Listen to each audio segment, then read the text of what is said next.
friends from China arrive?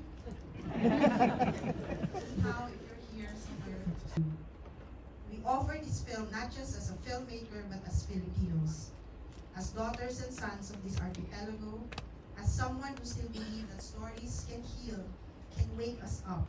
Nakakalungkot na para pang ang ipalabas ng China, parang ang Pilipinas pa ang laging may kasalanan. Yung nga ang napansin ko na para bang naghari-harian na talaga sila sa Pilipinas. Nung dati na yung sa Scarborough, hindi pa nila yan talagang sa hinikpitan.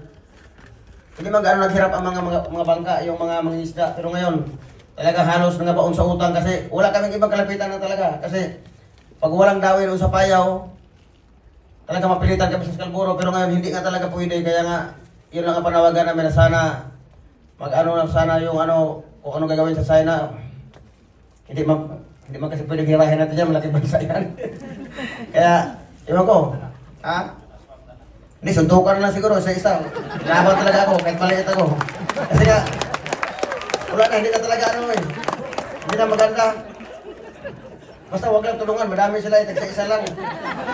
Kahit yung pinakamalaki sa kanila, labanan ko na lang sa sobrang galit ko talaga sa kanila. Kasi, isipin mo ilang beses kami dyan na gusto pumasok.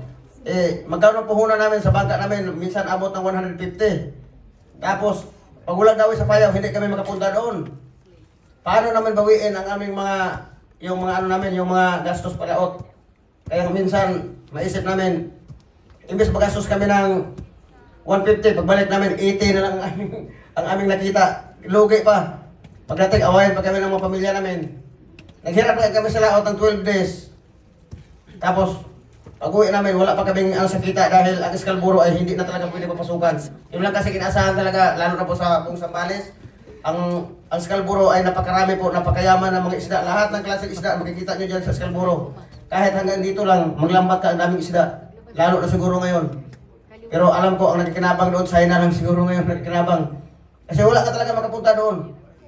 Kaya, yun ang panawagan ko sa na hindi ko alam kung ano gagawin dyan sa Scarborough kung paano natin mababawi yan. Kaya ako nagpasalamat ako.